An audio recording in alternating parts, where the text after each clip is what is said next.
AmpRepairGuy.com, 203-892-4119. Also HarbachElectronics.com. Please like, share, and subscribe. So we have another Ameritron Al811, and for repair has the resistor in here, so that'll have to stay in there. So customer said he whacked it with a bunch of drive. Trace arced over to the screw at ground potential. I think I've seen that happen once before, so I'm going to take care of that. One of the turns is like almost touching right there, so I'm going to take care of that. One too many turns on the coil. Does not have the 10 meter mod done, so he got lucky. If he tried talking on 10, may have smoked the resistors.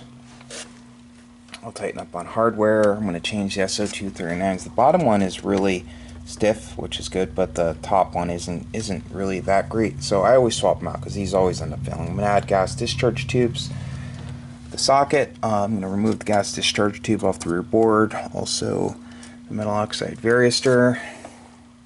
Tighten up on the screws for the plate tune and the load.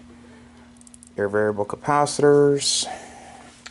Secure this properly for the bias mod. I'm going to change the straps too because they're really rigid right here at the board. Okay, so I'm going to get to work, and it's getting a brand new set of Penta tubes, and the SO239s come from Max Gain Systems. Both really good companies, great people. Okay, so no fuses in it, so I'm going to put the proper fuses in it, and my next project after this is the L4B. So the L7 was a very long repair, so it'll be an easier one today. I got the Harbach orders all packed and shipped, so shipped an amplifier also, so I'm going to get to work on this. See you guys in a bit. Stay tuned. So, new gas discharge tubes are installed. Clean the socket clips, compressed them a hair, remove the old gas discharge tube off the rear board, remove the metal oxide varistor. I zip tied the wiring. I'm going to take out the 10 meter mod wire, SO239s from Max Gain Systems. Removed one turn from each coil, replace the straps. I'll fine tune the length once I plug the tubes in. Tighten up on hardware, fix some solder joints. So it arced between the screw and the trace. So it was badly pitted in between. I don't know what happened, I don't know what caused that, but he said he overdrove it, but he may have had something else going on also. He said he talks on Mars frequencies, so he may have had it way out of resonance. Our voltage may have been really high. Who knows what his SWR was when he whacked it with the high drive. So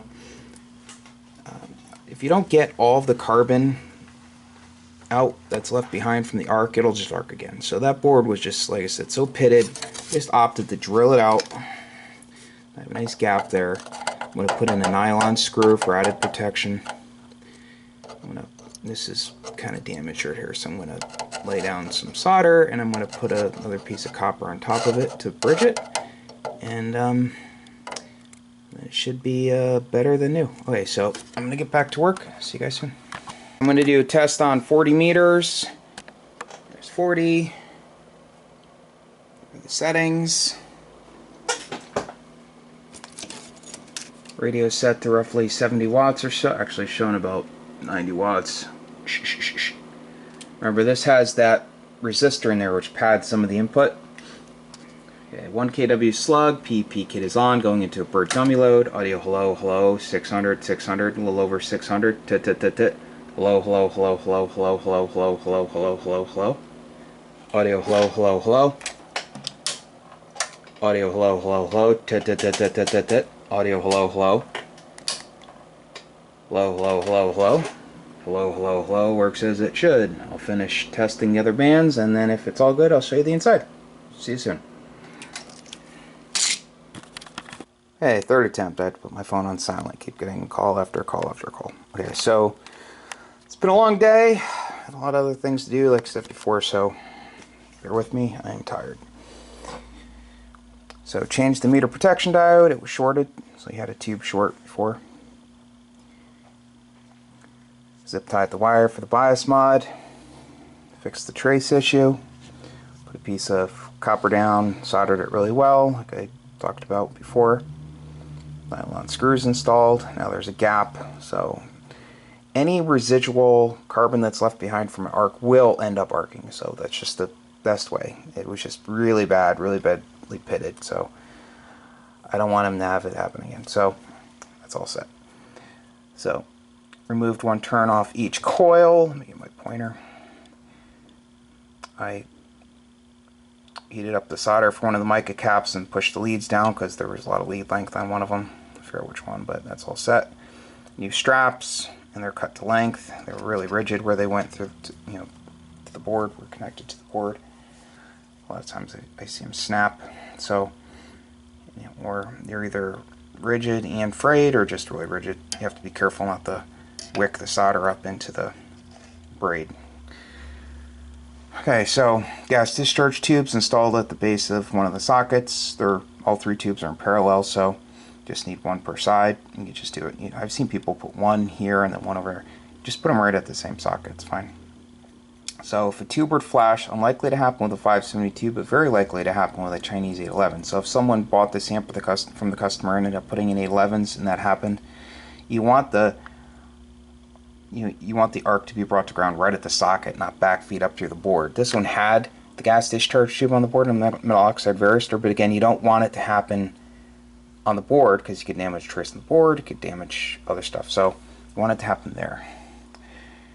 So compress the socket clips, clean the socket clips. Like I said, remove the gas discharge tube and the metal oxide varistor.